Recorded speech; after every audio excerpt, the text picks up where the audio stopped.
जय श्री राम, राधे राधे। कैसे आप लोग? आई होप आप अच्छे होंगे, स्वस्थ होंगे। और सावन महीने की आप सबको हार्दिक शुभकामनाएं। महादेव सब पर अपनी कृपा प्रदान करें, यही मैं महादेव से आप लोगों के लिए प्रार्थना करती हूँ। चलिए, आप सभी को पहले थैंक यू बोला जाए, क्योंकि आप अपना कीमती समय दे करके मेरी वीडियो को सुनते हैं, मेरी ज़िंदगी का सच सुनते हैं, जिसके माध्यम से आपको मैं सतर्क कर रही हूँ ऐसे लोगों से कि आप सावधान हो जाइए। आपने लास्ट वीडियो देखी होगी, मेरा क्या कसूर मेरी ज़िंदगी का सच, पार्ट 167 में, जिसमें मैंने बताया है कि कौन खिलाड़ी, कौन शिकारी, पूनम झा या दीप तिवारी, जिन्होंने हमारा गंगा विहार कॉलोनी में रहना करा मुश्किल, जिसके कारण हमारी मानसिकता वहाँ तक पहुँच गई थी पति पत्नी की, हम आत्महत्या कर ले। चलिए, आज एक और आपके बीच में सच लेकर के आई हूँ, वो भी एक महान हस्ती, खड़खड़ी के प्रॉपर्टी डीलर है। और मैं ये आपका नाम इसलिए बता रही हूँ कि आपको ये जानकारी होनी चाहिए। क्या आप लोग सच में ऐसे हैं? क्या आप सच में धमकाते हैं, या आपका नाम कहीं ज़बरदस्ती घुसाया जा रहा है, या कोई आपका नाम लेकर के कोई ब्लैकमेलिंग और डराव और दबाव बनाया जा रहा है हमारे ऊपर, और प्रेशर दिया जाता है, धमकी दी जाती है आपके नाम से। आखिर क्यों? आपको पता होना चाहिए।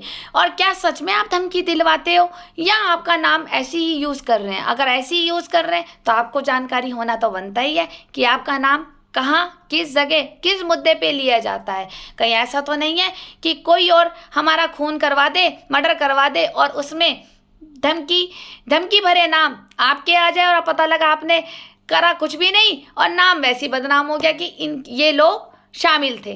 तो इसलिए आपका जानना ज़रूरी बनता है कि ये नाम किसके हैं और किस मुद्दे पर लिए जाते हैं।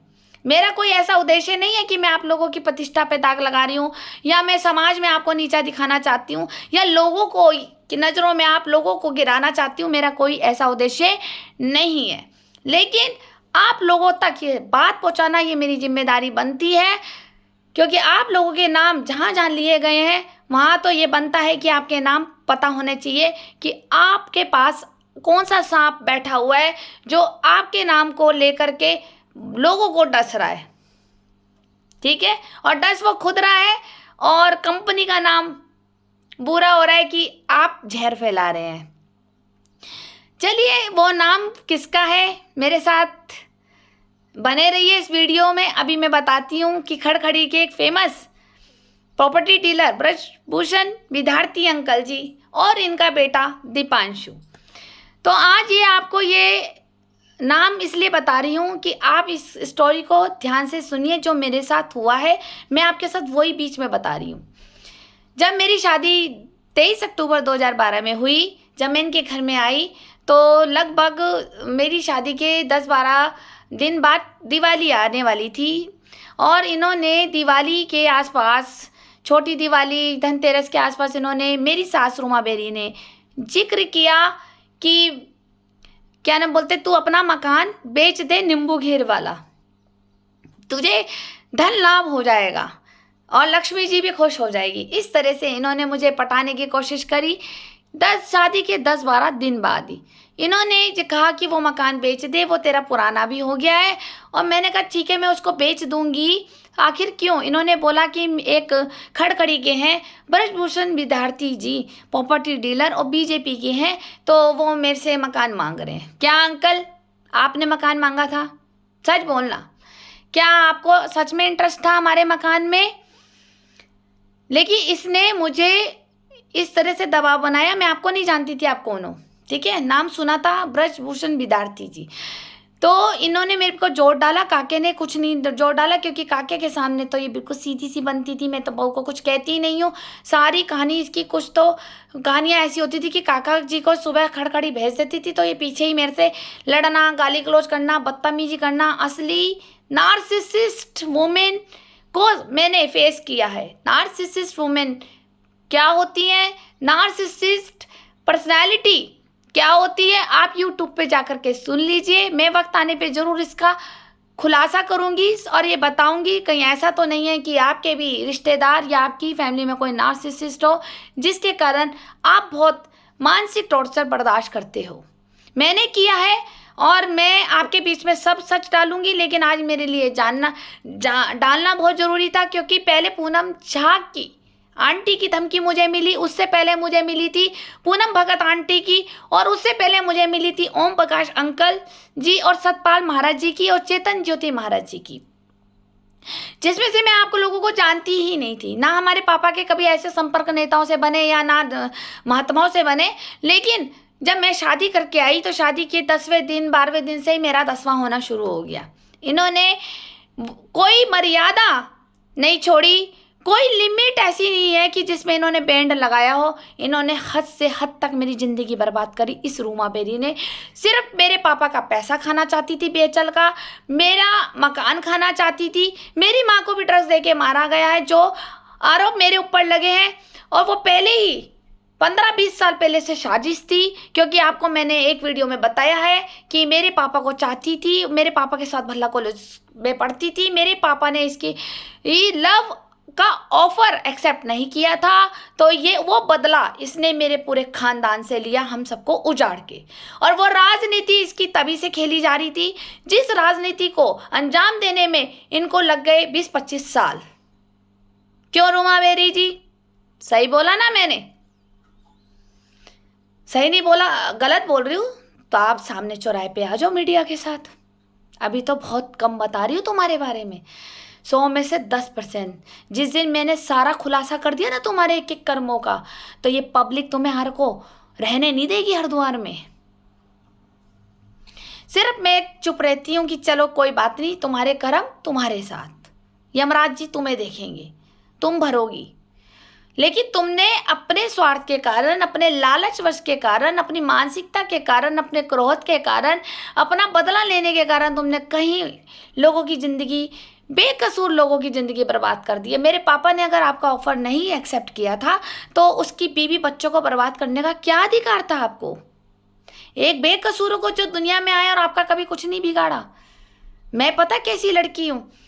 मैं वो लड़की हूँ, मेरे साथ कोई कितना भी बुरा कर लेना, मैं अपना हिसाब ऊपर वाले के हाथ पे छोड़ देती हूँ। और मैं वो लड़की हूँ कि जब मैं तुम्हारे पति को 5-6 साल तक अपने घर में बिठा करके खाना खिला सकती हूँ। जी हाँ, अब आप लोग यहाँ कमेंट करते हैं अपना घर बोलती है, तो मेरे को कौन सा ससुर ने चवन्नी दे दी थी? बनाया तो बेरी और मैंने मिल करके ना, अपना पेट काट काट के, ठीक है, 1-1 रुपया जोड़ जोड़ कर अपना घर बनाया। किसी के बाप की खैरात नहीं ली मैंने, ससुराल की चवन्नी तक मेरे पास नहीं है। एक टूटा हुआ चाय का फ्राई पैन अभी भी पड़ा है, ले जाना ले जाओ जिसको, वो भी बेच करके काम आ जाएगा तुम लोगों को, ठीक है। सिर्फ वही पड़ा है जिसमें चाय नहीं बन सकती, 6 को रखा। ये औकात है बेरियों की। बनते हैं ये झूठी शान के आन, हमारी तो पुलिस में बनती है, हमारे तो पुलिस हमारे जेब में, हमारे तो नेता हमारे जेब में। अरे भैया, मैं नेता और पुलिस ही क्यों है तुम्हारे जेब में? मेरे जेब में, मेरे तो जेब में तो छोड़ो, मैं तो बराबर में भी नहीं बैठते नेता और ये पुलिस, क्योंकि तुम्हारे जैसे गंदे काम देह व्यापार में कमा के मैं देती नहीं हूँ ना पुलिस और नेताओं को, पैसा नहीं देती। तुमने तो कहा था हम पैसा खिलाते हैं, पैसा ठूसते हैं, तो तुम ठूसो। हमें तुम्हें ज़रूरत है नेता की, मंत्री की और पार्षदों की, हमें ज़रूरत नहीं है ना। हम ऐसे काम करते हैं, हम तो शिव भक्त हैं, हमें तो भगवान की भक्ति चाहिए, भगवान का आशीर्वाद चाहिए। नमक से रोटी दे रहे हैं, नमक से खाएंगे, घी से देंगे, घी से खाएंगे। हराम की तो ना हम खाएंगे ना किसी को खिलाएंगे। अपना तो एक नियम है, ना किसी का हक का छीनते हैं हम। तुम्हारे ही खानदान में, बेरियों में, ये तो प्रथा शुरू से चलती आ रही है कि शुरू से ये लोगों को मारते थे, पीटते थे, हथियाते थे। अरविंद बेरी जी ने कितनी संपत्तियां हड़पी है, कुक्का ताई जी ने कितनी हड़पी है, सब मुझे मेरे ससुर बता के गए हैं। आज बचा क्या बेरियों के पास? जब दूसरों का हक छीनोगे तो 4 दिन सुख ले लेता है बंदा कि मज़ा आ गया, हमने तो लूट लिया। लेकिन जब निकलता है ना तो ब्याज सहित निकलता है, ब्याज सहित। वो कहते हैं ना, जब मकान का लोन होता है तो ब्याज सहित ही भरा जाता है, सुना है ना आपने? ब्याज भी देना पड़ता है। और जब हम कोई एफडी कर लेते हैं तो वहाँ पे भी हमें ब्याज ही मिलता है। तो ऐसे ही हमारे कर्मों का भी ब्याज जुड़ जाता है, जिसके पुश्तैनियाँ भुगतती भुगतती भुगतती जब तक आप उसका लोन पूरा नहीं उतार दोगे तब तक आपकी पीढ़ियाँ भी भुगतेगी, आपकी औलादें भी भुगतेगी, ठीक है। और क्या हुआ? छीना और ख़त्म ही हुआ सब कुछ। तो इस तरह से मैं आपको आज मेन मुद्दे की बात बता रही थी कि जब ब्रजभूषण विद्यार्थी अंकल जी की मुझे धमकी मिली, मेरी सास ने बोला कि तू वो मकान बेच दे और मैं आपने अपने पैसे बांट लो। मैंने कहा क्यों बांट लो, वो पहले अधिकार मेरी माँ के है, माँ मेरी पैसा नहीं संभाल पाती, उसकी स्थिति ऐसी नहीं है, तो इसलिए मेरे पापा मुझे एक तरह से पुत्राधिकारी बना के गए हुए हैं, वो अंडरटेकिंग मेरे ही साथ में रहेगा, इसे पता था। इनने सोचा था वो सारा मकान बिकवा करके ईशा के नाम पर पैसा आ जाएगा, जब ईशा के नाम पर पैसा आ जाएगा उसकी एफडी बन जाएगी। और फिर जब इसने मुझे पेट्रोल डाला था, याद होगा आप मेरी शुरू में वीडियो जाके ढूंढिए, मेरी यूट्यूब पे और फेसबुक पे मिलेगी, कि पेट्रोल डाल दिया था मेरे ऊपर मुझे जान से खत्म करने के लिए। इसका यही मकसद था कि जब ये मर जाएगी तो वो जो सारा पैसा होता है वो बहू का सारा पैसा पति को मिल जाएगा, और पति तो वैसी वो है माँ का गुलाम और सर्कस का जोकर, ठीक है। वो कोई मिल गया में पिक्चर में हमने देखा था ना, ऋतिक रोशन वाला रोल, मेरे को तो मम्मी बॉर्न मीठा पिलाएगी तो मैं तो बॉर्न मीठा पी लूँगा, मेरी मम्मी मुझे चाय बना के देगी मैं तो चाय, तो मुझे तो इस तरह से नालायक मान दिया पल्ले कि आधा तो समय मेरा इस पे खर्च हो जाता है, इसे समझा समझा करके, ठीक है। जो ये खेल इन्होंने मेरे साथ खेला है ना, कि एक टरबाइन इंजीनियर की बेटी की जिंदगी बर्बाद जिस चारू ने करी है, और चारू को तो कोई कफन देने वाला भी नहीं बचेगा। आज चारू दीदी सुन ले, मैं सावन में बोल रही हूँ अपने महादेव की कसम खा के, तुम तब जाओगी दुनिया से जब तुम्हें भी कोई कफन देने वाला नहीं बचेगा, तुम्हारी राख समेटने वाला तुम्हारे खानदान में नहीं बचेगा। दीदी तुमने जिस लालच में मेरी शादी करवाई है ना, मैं इतनी बर्बाद हुई हूँ ना, अगर मुझे कोई भगवान आके कह दे ना कि तेरे को इंसान का जन्म चाहिए, तो मैं कहूँगी मुझे सुअर बना दो, मुझे नाली का गटर का कीड़ा बना दो, लेकिन मुझे अब इंसान मत बनाना। अगर और इंसान बनाओगे तो मुझे शुरू से ही एक संतोष आदमी बना देना, लेकिन मेरी ज़िंदगी बर्बाद करने के लिए मुझे दोबारा इंसान मत बनाना प्रभु। और दीदी मैं आज भी ये कह रही हूँ कि तुमने जो मेरी ज़िंदगी जिस मकसद से करी है ना बर्बाद, तुम्हें थोड़ा सा लालच दे दिया, कि लालच तुम्हें बहुत कुछ दिया है, तुमने जो प्लानिंग से मेरी शादी करवाई है ना, वो ईश्वर देखता है। तुम्हारे घर में तुम्हारी राख समेटने वाला भी कोई नहीं होगा, मियाँ बीबी की ध्यान रख लेना। तुमने जिस लड़की की ज़िंदगी बर्बाद करी, मेरी वहाँ मेरा कोई इंटेंशन नहीं था शादी करने का, मैंने फिर भी शादी करी, और तुमने मेरी बहन भी बर्बाद करवा दी, मेरा मकान भी छिनवा दिया, और मेरी माँ को भी ड्रग्स दे के मरवा दिया, क्योंकि तुम्हारे साथ विदित पार्षद था, ठीक है। तुम लोगों ने जिस तरह से मेरी बहन की ज़िंदगी बर्बाद कराई ना दीदी, समय अभी देख लेना अभी क्या क्या होना है तुम लोगों के साथ। तो तुम लोगों ने जिस तरह से मेरे को परेशान किया ना, ब्रजभूषण विद्यार्थी अंकल जी जानते होंगे चारू दीदी को, जी हाँ, वो जो भीमगोड़े पे चौकी है उनके सामने एक घर था, वहाँ पे चाय की दुकान थी, जिनके पति का नाम था चंद्रकांत। तो वो चंद्रकांत जीजा जी की पत्नी चारू दीदी है, जो मेरे पड़ोस में मोहल्ले में रहती थी। इनकी मिली भगत से मेरी शादी हुई थी। ये तो शादी का मुद्दा तो मैं आपके बाद में डाल दूंगी, लेकिन अभी फिलहाल ब्रजभूषण अंकल जी की मैं बात बता रही हूँ, जिससे कि आपको पता होना चाहिए कि रूमा बेरी ने आपका कहाँ पर नाम इस्तेमाल किया। जब मैंने मकान बेचने के लिए मना कर दिया तो इनने बोला, मैंने कहा मेरी माँ कहाँ रखी, फिर मेरी माँ कहाँ जाएगी, चलो मैं मकान बेच भी दूंगी, चलो मैं आपका मान रख दूंगी। इनने कहा मान रखना पड़ेगा क्योंकि वो बीजेपी का नेता है। एक मैंने कहा बीजेपी का नेता, मैंने तो नाम सुना नहीं। तो बोली बीजेपी का एक तरह का वो गुंडे टाइप के होते ना, यूपी से बिलोंग करता है, वो बदतमीज है, बहुत गंदा आदमी है एक तरह का। वो तेरे को तो 2 मिनट में थप्पड़ भी मार देगा, काका भी वहीं से उसी के आगे से जाता है, तो फिर ये ना हो कि काका भी तुम्हें मार दे, तो मतलब काका को भी ये मार दे। इसलिए तू एक काम कर ले अपना ना, वो जब वो मकान मांग रहा है पैसे तो मैं तेरे को दिला ही रही हूँ ना, तो पैसे बांट लेंगे। तो मैंने उसे मना कर दिया था। फिर उसने कहा कि ईशा तूने मेरा सम्मान खराब करा। मैंने कहा इसमें सम्मान की क्या खराब है, मेरी पैतृक संपत्ति है, मैं ऐसे कैसे बेच दूँ, मेरे दादा की निशानी है। मैं पहले मम्मी की डेथ के बाद बात करेंगे, बहन की शादी कर देंगे, उसके बाद जब घर खाली रह जाएगा तब पूछ लेंगे दादी बुआ से कि भाई मकान बेचना है तो आप यही वाले अंकल हमारे को दोबारा लगा देना। इनने कहा नहीं नहीं नहीं, तब तक तो पता नहीं ये भी जिएगा या मरेगा, ये भी नहीं पता ब्रजभूषण विद्यार्थी, ये कब तक जीता है कब तक मरता है। तू एक काम करना, मैं तेरे को एक काम करवाती हूँ, तेरी बहन की शादी ना मैं इसके लड़के से करा देती हूँ। सुनिए अंकल जी, ब्रजभूषण विद्यार्थी अंकल जी, इनने कहा कि मैं हिमानी की शादी इसके बेटे से करा देती हूँ, उसका बेटा है दीपांशु। मैंने आपको जानती नहीं थी, मैंने कहा अभी तो हिमानी छोटी है। बोली नहीं अभी रिश्ता करा देते हैं, अब रिश्ता करा देंगे तो तुम्हारा सब कुछ लेन देन भी हो जाएगा। उसके बाद जब ये थोड़ी बड़ी हो जाएगी, 18-19 साल की है, इतने तो बड़ी हो जाती है लड़कियाँ, समझदार हो जाती है, तेरी बहन अभी 14-15 साल की तो है, तब तक शादी कर देंगे इसके 18-19 में, और विद्यार्थी के साथ कर दे, विद्यार्थी के लड़के के साथ कर देंगे, सॉरी दीपांशु की। तो इस तरह से मैंने मना कर दिया। मैंने कहा नहीं, मैंने को अपनी लड़की पंजाबियों के बीच में देनी है, और हमारे यहाँ ऐसा नहीं होता कि अलग बरादरी में कर दो। और तुम तो 2 बहुएं लेके आई गई हो, गढ़वाली और कुमानी। हमारे यहाँ नहीं चलता, हमारे यहाँ तो चलता है चाहे लेट शादी हो जाए, लेकिन अपनी बरादरियों में दो, ठीक है। तो इनने कहा ईशा तूने मेरा मान सम्मान नहीं रखती। इस तरह से अंकल जी मुझे टॉर्चर करती आई थी। फिर उसके बाद जब ज़्यादा विवाद हो गया तो हम 2013 में अलग हो गए थे।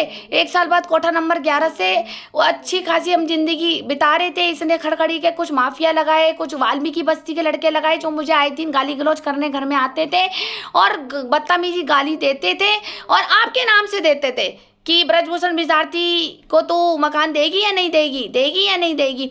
और जब हम अलग हुए थे तब भी हमें इतने अजीब मैं शक्लें जानती हूँ। अगर आप खड़खड़ी को इकट्ठा कर लो तो मैं आप शक्लें बता दूंगी कितने लोगों ने आपके नाम से मुझे धमकी दी थी कि ब्रजभूषण को मकान चाहिए तेरा, मकान चाहिए तेरा। तो मैंने कहा मेरे सामने बात करा दो ना। तो सामने भी नहीं बिठा रहे थे, ना मेरी सास ना मेरा पति। मुझे पता ही नहीं था आप कहाँ रहते हो, कौन हो, कहाँ से हो, कौन से प्रॉपर्टी डीलर, कुछ नहीं पता। लेकिन उसके बाद फिर इन्होंने मुझे बोला कि भाई जब मेरी मम्मी मर गई थी, मेरी मम्मी जैसे मरी 3-4 दिन बाद मिठाई वाला भोला रोसी लाला का लड़का अनिल भारद्वाज, उसका फ़ोन बेरी के पास आया, मेरे पति के पास, कि भाई बेरी तेरी तो सास मर गई, तेरे तो वारे न्यारे हो गए, तू तो वहाँ मालिक हो जाएगा। इन्होंने कहा क्यों, मैं मालिक रहूँगा, मैं यहाँ रहता रहूँ, मैं वहाँ क्यों रहूँगा साली के घर में जा करके। बोले कि अरे वो अब तो वो तो घर तू ही तो संभालेगा, और कौन संभालेगा यार, बेटे तेरे तो लॉटरी लग गई यार है। तो इस तरह से बोला। फिर अगले दिन इन्हें फ़ोन करा, इन्हें कहा यार रोसी लाला ने कि यार बेरी एक काम कर, तू क्या करेगा पुराना खंडर मकान लेकर के, तू ना यार मजे ले ले यार, थोड़ा सा मुझे भी दे दियो यार, मैं तेरा मकान भिगवा देता हूँ। इसने बेरी ने बोला किसको भिगवा रहा तू, तो बोला कि अरे ब्रजभूषण विद्यार्थी मांग रहा है तेरे मकान पे, तो यार नजर है इसकी। और एक काला सरदार जिसे बोलते हैं काला सरदार, खड़खड़ी में मेरी सास का आशिक, तो वो भी हरपाल सिंह काला के नाम से है। वो तांत्रिक भी है, तंत्र विद्याओं का सबसे बड़ा मास्टर है वो, ठीक है। तो जो लोगों में भी लकड़ियाँ करता रहता है नोटिस दे देकर, और आए दिन ये वहाँ रोशनाबाद कोर्ट में वकीलों का दलाल बना रहता है। ये दोनों का इनने नाम लिया, और नहीं तब काला सरदार को भी नहीं जानती थी, और ना मैं ब्रजभूषण विद्यार्थी जी को जानती थी, और ना मैं दीपांशु को बेटे को जानती थी। तो इस तरह से इन्होंने मुझे धमकियाँ दी। तो मेरी सास ने कहा देख पहले मैंने तेरे को कहा था प्रॉपर्टी बिकवा दे जीते जी, अब तेरी माँ भी मर गई तब तूने हाँ नहीं करी, अभी अब तेरी माँ मर गई तो भी ना दे रही है, इतना लगाव है तुझे अपने बाप की संपत्ति से। मैंने तो तक कह दिया था कि ले हिमानी की शादी में दीपांशु से करा देती हूँ, तूने वो भी मना कर दी है, मैं तो अपनी बरादरी में दूंगी। मतलब तूने तो माँ का सम्मान नहीं रखना। आज तक मेरी बात ना तो मेरे पति ने काटी, ना मेरे बेटों ने काटी, ना राहुल ने काटी, ना बहुओं ने काटी। एक तू आई अलग से जो मेरी सारी बात का मान नहीं रखती। धीरे धीरे इस तरह से इन्होंने अनिल रोसी लाला के तो बात खत्म हुई। फिर अचानक से ही अंकल जी को याद होगा, अंकल जी का फ़ोन आया था बेरी के पास, मुझे उनकी टोन भी याद है। हाँ भाई बेटे बेरी मैं बोल रहा हूँ, और तेरी वो ससुराल की संपत्ति है, बता कोई मांग रहा था। आपने भी ये बोला कि कोई मांग रहा था, वो बिकवानी है तो बता। तब मैंने वो स्पीकर पे बात सुनी थी। अंकल जी आपको याद होगा मैंने कि बोला था कि अंकल जी अभी मेरी बहन छोटी है, उसकी शादी के बाद बात करेंगे, और 1 साल से पहले आप मुझे कॉल मत करना। 1 साल के बाद मैं आपको खुद सामने आकर के मिलूंगी, और मैं इस संपत्ति को घर से दादी से बुआओं से पेरा पूछ पाछ कर तब मैं ये संपत्ति को बेचूंगी। अभी 1 साल मुझे दीजिए, क्योंकि मेरी मम्मी की बरसी होगी, तब तक मैं उस घर को नहीं बेचूंगी। याद आया होगा आपको ये, ठीक है। मुझे तो याद है, क्योंकि आपकी आज तो मुझे कान में याद है आपने मेरे पति से क्या बात करी थी, और मैंने भी आपसे बात करी थी। तुमने कहा नहीं फिर तो मौका निकल जाएगा, जिसे चाहिए तो वो अभी चाहिए, बाद में तो बेटा फिर तो मिलने की नहीं। मैंने कहा तो कोई बात नहीं अंकल, मुझे भी कोई ऐसी इंटरेस्ट नहीं है कि भाई मेरे को जल्दी बेचनी है। जब मेरी शादी के बाद मेरी सास ने जब ऑफ़र रखा था 10 दिन बाद कि वो मकान बेच दे, जब मैंने मना कर दिया था अपनी सास को कि मैं अपनी माँ को सड़क पे धक्के नहीं खाने दूंगी, तो इसने मेरे को जल्दी से संपत्ति खाली हो जाए तो इसने आग लगवा दी थी। 28 दिसंबर 2012 में शाम को 6 बजे इसने मेरे घर में आग लगवा दी थी। मेरा घर पूरा जलकर राख हो गया था। ये तो शुक्र मनाओ कि मेरी बहन और मेरी माँ की ज़िंदगी बच गई। अब इसको मैं सरकार को बोलूँ, पुलिस विभाग को बोलूँ, जो ये जलाने की साजिश थी मेरी माँ को जान से मारने की और मेरी बहन को जान से मारने की, जिसमें 3 सिलेंडर हमारे घर में भरे हुए थे, अगर वो फट जाते, इतने लोगों की मौत वहाँ हो जाती, कौन जिम्मेदार बनता। एक भूमि को कब्जाने के लिए इस रूमा बेरी ने क्या क्या षड्यंत्र करे हैं। और इस षड्यंत्र में खाली रूमा अकेली नहीं है, रूमा के साथ दीप तिवारी जी भी है, रूमा के साथ राहुल बेरी जी भी है, रूमा के साथ क्या तरुण बेरी जी भी है। बेरियों के तो खानदान में बहुत सारे लोग हैं जो इसका साथ देते हैं, इसकी हाँ में हाँ मिलाते हैं। आखिर इसकी हाँ में हाँ क्यों मिलाते हैं, जबकि ये एक चरित्रहीन औरत रही है। इसका भी जल्द खुलासा रहेगा कि ये किस तरह से सबको डरा के रखती है और सब इससे कैसे काम निकलवाते हैं, क्योंकि इसके साथ धर्मदास बाबा जी हैं। धर्मदास बाबा जी के साथ और उनके साथ टीम जुड़ी हुई है। एक शिव शक्ति धाम वाले बाबा जी है, कुछ हरियाणा के बाबा जी हैं जिनके नाम और फोटो जल्द ही खोले जाएंगे, जो इन्होंने मुझे धमकी दी थी। जब विद्यार्थी अंकल जी की से मेरी ये बात हुई कि अंकल जी मैं 1 साल बाद ज़रूर आपसे बात करूंगी, मुझे अच्छा लगा कि आपने मेरी प्रॉपर्टी के लिए मुझे दिमाग में डाल दिया। अगर मेरे को कहीं कभी बेचनी पड़े भविष्य में तो मुझे कहीं भागना नहीं पड़ेगा बेचने के लिए, मैं डायरेक्ट आपके पास आ जाऊंगी, राइट। लेकिन आपने कहा ठीक है तुम्हारी मर्जी, आपने ऐसे कह के इस फ़ोन को रख दिया था। फिर बेरी ने कहा कि देख ले अगर बेचना चाहती है। मैंने फिर अपनी बहन से भी पूछा कि 1 साल बाद बेच देंगे वो देंगे, तो मेरी बहन ने भी कहा कि नहीं दीदी हम इसे नहीं बेचेंगे, क्योंकि एक वो मोहल्ला सिक्योरिटी भी है, सिक्योरिटी है वहीं के मोहल्ले के डकैत मेरी सास ने लगा दिए थे मेरी बहन को मारने पीटने के लिए और मेरी माँ को भी। इसका भी जल्द और खुलासा खुलेगा किस तरह से किन किन लोगों ने मेरी माँ से पैसे लिए। चारू दीदी जैसी औरतें अगर वहाँ पर बदनाम करती हैं दूसरे की धी बेटियों को, तो ये क्या मुँह दिखाएंगी भगवान को जा कर के, जो दूसरे की बेटियों को बर्बाद कराती हैं ऐसे ससुराल में डालने के बिचौलियों की, और खुद हाथ सेकती हैं। ये मत सोचना कि करम तुम्हारे को नहीं छोड़ेगा। मैंने कहा ना तुम्हारी मौत तब होगी जब तुम्हारे परिवार में तुम्हारी राख समेटने वाला कोई नहीं होगा। अगर शर्म है ना तो अभी भी आप इस प्रॉब्लम को सॉल्व करा सकती है, और तुम्हें सबको पता है मेरी बहन का है और मेरी बहन के साथ क्या क्या हुआ है। तो इस तरह से अंकल जी इन्होंने ये बोला। फिर उसके बाद जब मैंने आपको मना कर दिया तो सास से मेरी कभी कभी वार्तालाप होती थी, कभी कभी आना जाना होता था। मैं ज़्यादा तो रखती नहीं थी ऐसी गंदी महिला से, क्योंकि समाज में मेरा भी तो नाम बदनाम हो रहा है कि मेरी सास ऐसी है। कभी कभी नीचे मिल जाती थी, पार्क में मिल जाती थी, घूमते फिरते मिल जाती थी। तब इसने मुझे बोला कि तेरी दुश्मनी देख कहाँ निकाली ब्रजभूषण विद्यार्थी ने, कहाँ निकाली। मैंने कहा कहाँ निकाली? बोले तेरी बहन दूध वाले गंगा डेयरी वाले के साथ घूमती है, विदित के साथ। मैंने कहा अच्छा। कह रही दीपांशु का ही तो फ्रेंड है ये, दीपांशु का तो फ्रेंड है, वहीं तो बैठता है विदित भी, वहीं दीप तिवारी बैठता है, वहीं पे ये रतनमणि डोभाल बैठता है वहीं पे ये रोसी लाला का लड़का बैठता है। इन सब ने तो मिलके तेरी बहन बर्बाद कर दी। क्या अंकल जी आप ये बताओ, क्या मेरी बहन आपने किडनैप करवाई है? जिस तरह से इसने आपका नाम लिया मेरे आगे कि तूने एक तो पहले शादी का ऑफर मना करवाया। ब्रजभूषण विद्यार्थी तेरी बेटी को ले जा सकता था शादी करने के लिए, हिमानी को, ठीक है, पर तेरे को ये घमंड था कि हम पंजाबियों में देंगे। दूसरा उन्होंने ही उस संपत्ति को हड़पने के लिए देख ले कैसी जिंदगी बर्बाद कर दी, तेरी बहन ही ना मिल रही, ठीक। और कौन सा लड़का लगाया? विदित पार्षद गंगा डेयरी शिव नगर, सुनीता शर्मा पार्षद का बेटा। अब ये बताओ इस तरह से इन्होंने ये कहाँ तक ये कहानी सच है? क्या सच में आपने मेरी बहन की ज़िंदगी बर्बाद करवाई कि इसकी प्रॉपर्टी को हड़पने के लिए हम इसकी बेटी पे और इसके बाप पे प्रतिष्ठा खराब करेंगे और विदित को कहेंगे 3-4 साल ऐश कर और फिर इसको बर्बाद कर दे, इसकी वीडियो बनाकर इसको शारीरिक यूज़ करके? कितना सच है ये बताइए जरा। क्या आपने ये बदला लिया है कि हमने आपको संपत्ति नहीं बेची तो आपने विदित पार्षद लगाया, मेरी बहन को गायब करवा रखा? मेरी बहन नहीं मिल रही, क्या आप लोगों ने करवा रखा गायब? क्योंकि मेरी सास ने बोला था कि आप यूपी के हैं, ठीक है। फिर मेरी ससुर मेरे घर में आते थे तो ये बात मैंने अपने ससुर के सामने रखी थी। मैंने कहा ऐसे ऐसे आपकी बीवी बोल रही है रूमा बेरी जी, तो उन्होंने कहा कि बेटा हो सकता है, क्योंकि वो तो कम तो वो भी नहीं है ब्रजभूषण विद्यार्थी। मैंने कहा क्यों, आपकी भी लग गई थी क्या इससे? कह रहे अरे ये क्या करूं, हमारा तो जो ऑफिस बना था ना ट्रेवल्स का, तो ये देख ले कि रूमा ने इसको बुलाया था रिबन काटने के लिए। मैंने कहा है अच्छा। मैं कहा तो हमारे जो विधायक जी वगैरह थे, ये सब जो पुराने ये नेता थे, अमरीश अंकल वगैरह थे, कह रहे अरे इसको बुलाया था, इसने रिबन काटा था इसने ये विद्यार्थी ने, ठीक है, ब्रजभूषण विद्यार्थी ने। ये एक तरह का ना ऐसी है लड़का, बदतमीज, 2 मिनट में किसी को भी थप्पड़ चढ़ देता है, बदमाश टाइप का गुंडा राज दिखाता है खड़खड़ी में ये। मैंने कहा अच्छा, मैंने तो अभी तब भी अंकल आपको नहीं देखा था, तब भी मुझे ये धमकियाँ दी जा रही थी।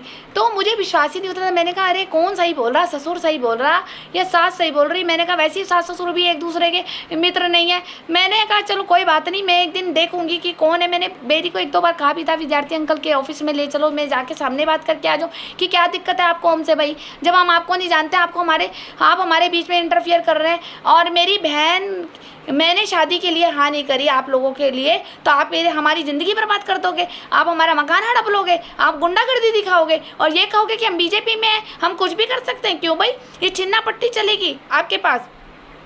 लेकिन मुझे किसी ने रास्ता ही नहीं दिखाया कि आप कौन हो, कहाँ से हो। वो तो दीपांशु की फ़ोटो मैंने जब देखी विदित पार्षद के साथ, जब विदित पहली बार चुनाव जीता था, तब मुझे समझ आया कि अच्छा ये मित्र था।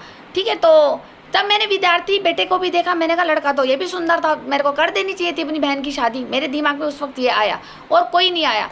लेकिन आपका नाम लेकर के डराए जा रहे थे अंकल जी, ये बात कहाँ तक सच है, सामने करा लीजिए, मैं भी आ जाऊंगी और पता भी चल जाएगा आपको। और आपको पता भी होना चाहिए आपका नाम कहाँ का इस्तेमाल होता है। जहाँ मेरे ससुर ने भी आपका नाम उस गंदी टोन में लिया, ठीक है, कि ये तो, और ये तक बोला ये तो तेरा ससुर है, जहाँ तू जाकर के करवा चौथ की थाली दे दे आज जा करके उसको, विद्यार्थी को। इस तरह से उन्होंने ये लैंग्वेज मेरे साथ यूज़ करी थी कि मैंने कहा ये मैं कहाँ फंस गई हूँ, कितने सारे ससुर है, किस किस को मैं थालियाँ दूंगी। तो मेरे ससुर ने बोला अरे बहुत सारे ससुर बनाए हैं, तेरी सास ने मौज लेगी, सबसे शगुन लेगी, जा सबके लिए करवा चौथ की थाली निकाल के दिया कर। फिर उसके बाद जब भी मैंने कहा ये तो इनके परिवार में गंध है, मैं विश्वास ज़्यादा करती नहीं थी। मैंने तो अपना अलग हो गए थे बेरियोर में, जिसमें कि हमने ससुराल की कोई चवन्नी भी नहीं ली है। ये महादेव की कसम खा के मैं कह रही हूँ, मैंने अपने ससुराल से एक चवन्नी भी नहीं ली है। अंकल जी, आप लोगों के कान में जरूर बोला होगा कि हमने काका को दे दिया, हमने राहुल को दे दिया। ये औरत किसी को नहीं देती। ये नार्सिसिस्ट पर्सनालिटी की व्यक्ति है, जिसके अंदर एक लालच, जलन, ईर्ष्या, बदला लेने का भाव, कंट्रोल करने का इसके अंदर एक मोटिव रहता है कि सबको जूते की नोक पे रखना, सबको बदनाम करना, झूठा झूठा लड़वाना। इतना तो मैं इसको सारा पड़ गई थी। फिर एंड में जब दीप तिवारी जी से कोई किस्सा हुआ और इसने आपके नाम की धमकी दी थी, दीप तिवारी ने भी आपकी नाम की धमकी दी थी कि जानती नहीं कि मैं कहाँ बैठता हूँ, हैं? अभी एक फ़ोन मारूंगा ना विद्यार्थी जी को और ये बीजेपी वाले तेरे को उठा के ले जाएंगे थाने में। ये इसने इस तरह से बोला था। और उसी दिन मैंने आपको शाम को वो वीडियो अपलोड करी थी मेघा की, मैंने बदतमीजी की और इनकी लड़ाई झगड़े की आपको मैंने वीडियो भेजी थी, जब मैंने आपको नहीं जानती थी। आपका नंबर मैंने रोसी हलवाई के लड़के से, अनिल भारद्वाज से लिया था। मैंने कहा भैया मुझे अर्जेंट काम है। उनने मुझे तब भी कहा कि क्या बात, मूड बन गया क्या संपत्ति बेचने का। मैंने बहाना लगा दिया। मैंने कहा हाँ मैं बेच दूंगी संपत्ति, लेकिन तुम मुझे नंबर दे दो उन अंकल का। मुझे कोई एड्रेस नहीं बताता कि अंकल ये रहते कहाँ हैं, कौन है ये अंकल, विद्यार्थी अंकल कौन है। अगर ये बीजेपी के है तो मैं माने नहीं मदन कौशिक बड़े भाई से बात करूँ कि ये व्यक्ति मुझे क्यों धमकी दे रहे, या मेरे पापा से कोई पुरानी दुश्मनी है, या मेरे दादा से कोई पुरानी दुश्मनी है। किसी की तो दुश्मनी होगी जो ये इन्होंने हमारा जीना हराम कर दिया। आज दीप तिवारी ने भी नाम ले दिया ब्रजभूषण विद्यार्थी जी का। तो इस तरह से फिर ये विदित भी इनके घर में आता था। विदित ने भी हमें एक बार मेरे घर में आके बोला, जब मैंने इसके विदित को पार्षद बन गया था, मैंने कहा भाई प्लीज़ मुझे तेरी हेल्प की ज़रूरत है। ये आया और इसने मुझे कहा, मैंने इसको सारी प्रॉब्लम रखी। मैंने कहा इस तरह से दीप तिवारी मुझे धमकी दे रहा है, कौन है ब्रजभूषण बिठाए, ये भी विद्यार्थी अंकल कौन है ये। और मैंने तो अपनी सास के मुँह से भी सुना था इनका नाम, ये कौन। तो ये नहीं होगा कि दीदी आप यहाँ से मकान बेच के चले जाओ, मकान बेच के चले जाओ, आप यहाँ से ना दूर चले जाओ कहीं, आपको यहाँ सब तंग करते हैं। ये तो हमारे पार्षद है। पार्षद को हमारे साथ खड़े होकर के हिम्मत बढ़ानी चाहिए जनता से, क्योंकि जनता ही आप लोगों को जिताती है। लेकिन जनता को ही आप डरा रहे हो कि यहाँ से चले जाओ, यहाँ से चले जाओ। मैंने कहा मामला कुछ गड़बड़ लग रहा है। इसी कारण मैंने आपका नंबर लिया था अनिल रोसी लाला के लड़के से, अनिल भारद्वाज से। और उसी वक्त मैंने आपको मेघा तिवारी और दीप तिवारी के कांड की वीडियो भेज दी थी। और ये कहाँ तक सच है आप ये खुद सर्च भी कीजिए। और आपका नाम अगर इन नामों में लिया जा रहा है और कल अगर मैं मारी गई तो ये आपको भी पुलिस उठाने में देर नहीं लगाएगी, क्योंकि करेंगे ये बेरी परिवार हमारा मर्डर। लेकिन ये बेरी परिवार ही अपना मुंह छुपा करके आप लोगों पे नाम डाल रहे हैं, जैसे पूनम भगत आंटी जी, पूनम झा आंटी जी, ओम प्रकाश अंकल जी, सतपाल महाराज जी, धर्मदास बाबा जी, चेतन ज्योति के महाराज जी, विमला मैडम, ठीक है, और आप ब्रजभूषण विद्यार्थी जी, विदित भाई जी, आकाश भाटी और ये दीपांशु मेरा भाई। इन सब के नाम मैं आपको किन किन मुद्दों में और लिए गए विस्तार से बताती जाऊंगी। आप मेरी वीडियो समय समय पर देखते रहिए जैसे जैसे मैं अपलोड करती हूँ। और आपको ये सारा सच होना चाहिए कि ये खिचड़ी ये जो रूमा बेरी ने पकाई है और जो गंद बोलता है खड़खड़ी का हरपाल सिंह काला तांत्रिक, जिनने बहुत गंदगी आप लोगों के बारे में फैला रखी है मेरी नज़रों में, तो ज़रा आप सावधान हो जाइए, सतर्क हो जाइए और अपने बारे में सर्च कीजिए कि आखिर सच है क्या और ये गंदगी फैलाई क्यों जा रही है, मुद्दा क्या है। चलिए फिर मिलते हैं नेक्स्ट वीडियो में और नेक्स्ट सच के साथ। Thank you.